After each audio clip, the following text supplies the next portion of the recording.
Hello everyone, good morning and welcome to my channel gardening दीवा। Friends, मैं आपको अपने गार्डन के बहुत सारे प्लांट्स दिखा चुकी हूँ। फ्लावरिंग प्लांट्स में तो बहुत सारे प्लांट्स हैं जो कि राउंड द ईयर फ्लावरिंग करते हैं। कुछ प्लांट्स होते हैं जो सीजनल होते हैं। सो आज मैं आपको दिखाऊंगी मेरी गार्डन की रोज़ प्लांट। ये एक श्रब है, एक फ्लावरिंग प्लांट है, थर्नी प्लांट है and round the year you will get flowers from this plant. Rose plant mainly 2 categories के होते हैं। एक तो होते हैं हाइब्रिड और एक होता है लोकल। और उससे आगे अगर हम डिवीज़न में जाएंगे तो एक होते हैं जो क्लाइंबर होते हैं। यस, आप सही सुन रहे हैं। इसकी जो स्टेम होते हैं वो ज़्यादा मोटे नहीं होते हैं और ऊपर की तरफ चढ़ते जाते हैं, लाइक योर अपराजिता और even your grape vine like that. अब इनको कटिंग ना करें तो बहुत ऊपर जा सकते हैं, नियर अबाउट 15 to 20 फीट्स तक जा सकते हैं। और एक होते हैं नॉर्मल जो हमारे गार्डन में होते हैं। इनको आप नॉर्मली 5-6 फीट तक रखते हैं। और एक इनका डिवीज़न होता है कलर। नॉर्मल जो कलर होते हैं वो तो आइदर रेड और पिंक और वाइट और ऑफ वाइट ऐसे होते हैं। और एक होता है हाइब्रिड जिनका ग्राफ्टिंग किया जाता है। तो आप एक ही फ्लावर में आप डिफरेंट कलर्स भी पा सकते हैं, प्रोवाइडेड दैट आप उतना सक्सेसफुली ग्राफ्टिंग कर पाएँ। इनका डॉर्मेंट पीरियड होता है दिसंबर। दिसंबर में ऐसा नहीं है कि ये फ्लावरिंग नहीं करते हैं, फ्लावरिंग करते हैं बट टू सम एक्सटेंट थोड़ा कम हो जाता है। ये प्लांट को आप स्टेम से प्रोपेगेट कर सकते हैं। अगर आप पॉट में प्लांट को दे रहे हैं सो सॉइल मिक्सचर आपका जो होगा 50% गार्डन सॉइल एंड 50% सैंड और river sand and cocopeat just to maintain the moisture level in the pot.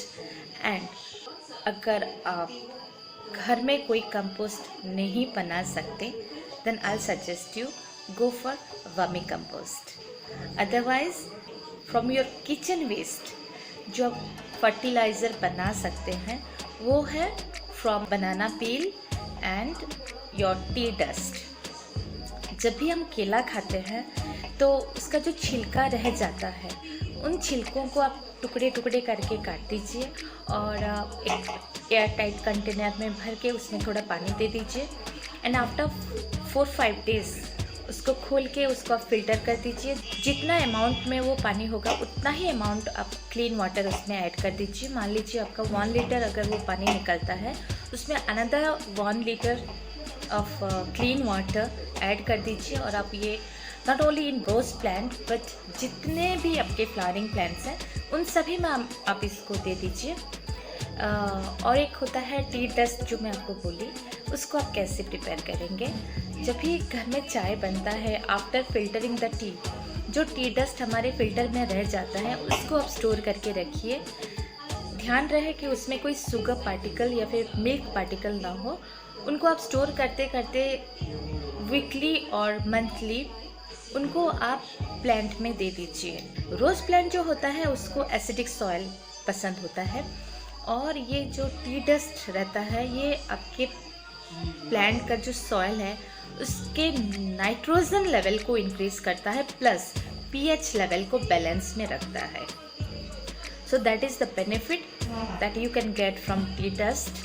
And जो बनाना पील आपको बताई फर्टिलाइज़र के लिए, तो वहाँ से तो फॉस्फोरस मिलेगा, मैग्नीशियम मिलेगा, नाइट्रोजन मिलेगा, सो आयरन मिलेगा।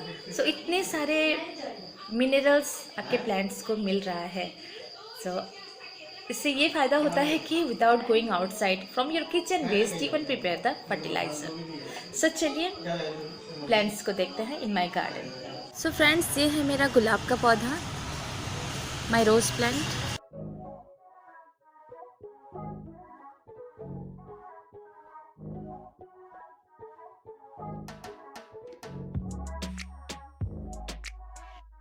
नॉर्मली इसका जो फ्लावरिंग सीज़न होता है वो स्प्रिंग से स्टार्ट होके नियर अबाउट नवंबर तक रहता है।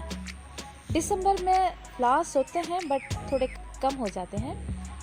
Spring is the best timing for flowering so rose plant को बुशी कैसे करें और क्यों करें?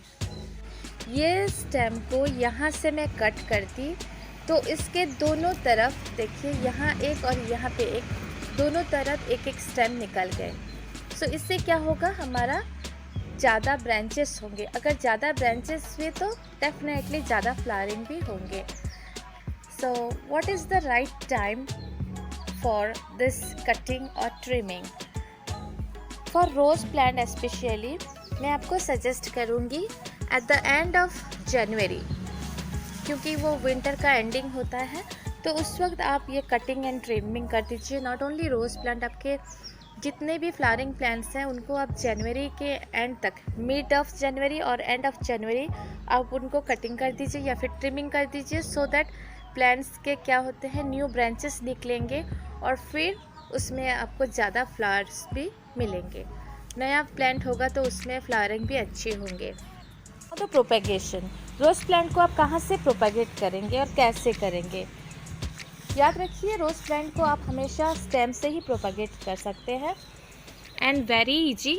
ऐसा कोई भी एक स्टेम ले जो थोड़ा थिक हो, सेमी वुडी हो। ऐसा ये पतला वाला स्टेम ना ले, क्योंकि अगर पतला वाला स्टेम लेंगे तो उसमें ज़्यादा एनर्जी नहीं होता है। सो ऐसा एक स्टेम ले और हैंडस्पेन साइज मीन्स मिनिमम 10 सेंटीमीटर होना चाहिए। स्टेम्स लेके उसको फिर आप अच्छा एक पॉटिंग मिक्सचर, जैसे हमारा 50% sand, 50% soil and little bit cocopeat, उसमें ऐड करके आप इसको दे दीजिए और उसको शेडी एरिया में रखिए। एंड रोज़ प्लांट क्योंकि ये एक डेलिकेट प्लांट है, it will take time to get propagate. After 10 to 15 days you can expect roots from the stem. सबसे इम्पॉर्टेंट चीज़, जब आपका रोज़ प्लांट, मान लीजिए ये आपका स्टेम ऐसे आप दिए हैं और वहाँ से इतना ग्रो कर गया, तो तुरंत उसको आप धूप में ना रखें, क्योंकि रोज़ प्लांट एक डेलिकेट प्लांट है। सो जब भी आप इनको प्रोपेगेट करते हैं फ्रॉम स्टेम, उनको छाँव से तुरंत धूप में ना रख दें। कुछ दिन सेमी शेडेड एरिया में रखिए, फिर धीरे धीरे करके उसको डायरेक्ट सनलाइट में एक्सपोज करें। एट ए टाइम अगर आप एक्सपोज कर देंगे तो आपका प्लांट जल सकता है। होप आपको ये वीडियो अच्छा लगा। अगर अच्छा लगा तो please like, share and subscribe my channel gardening Deva. Next time with a different plant with different taste, definitely welcome. तब तक देखते रहिए gardening Deva. Have a wonderful day, take care, bye bye.